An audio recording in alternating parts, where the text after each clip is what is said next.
It's been just over 2.5 years since we bought our long-term 2016 Ram 1500 Sport, and in that time we have racked up just over 52,000 kilometers. How has the truck been and what do we think of it? Stay tuned to find out.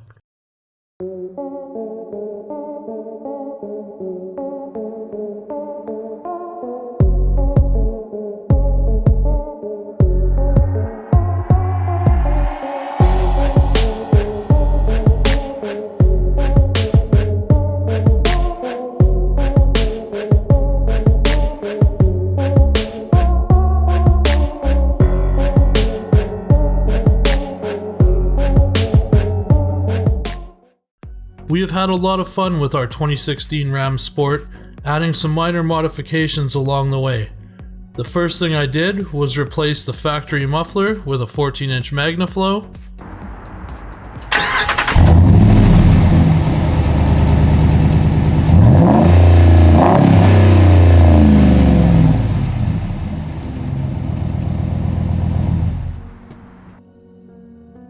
The Magnaflow sounds great and really lets that Hemi growl without being too loud in the cabin. I also replaced the headlight and fog light bulbs with HIDs.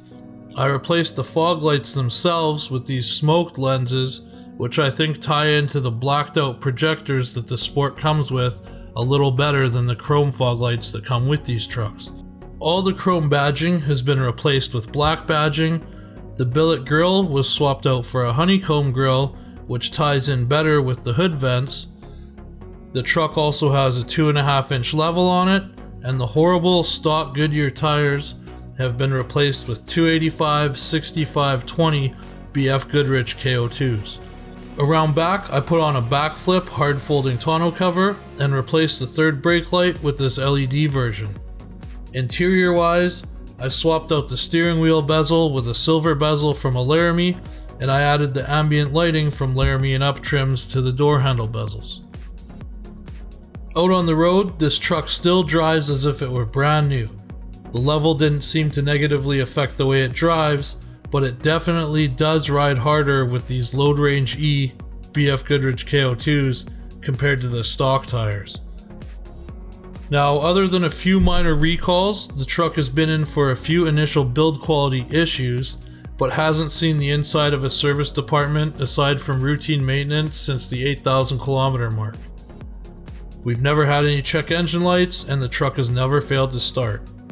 This Sport is pretty much fully loaded with the heated and vented full leather seats, sunroof, navigation, dual zone climate, keyless enter and go, and many other creature comforts.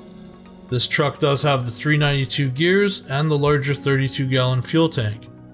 Now, even with the larger tires and leveling kit, this truck is averaging around 15 liters per 100 kilometers or 16 miles per gallon. While that might not sound too great, I do mostly city driving in hilly terrain with horrible traffic. My average moving speed is just around 34 kilometers an hour.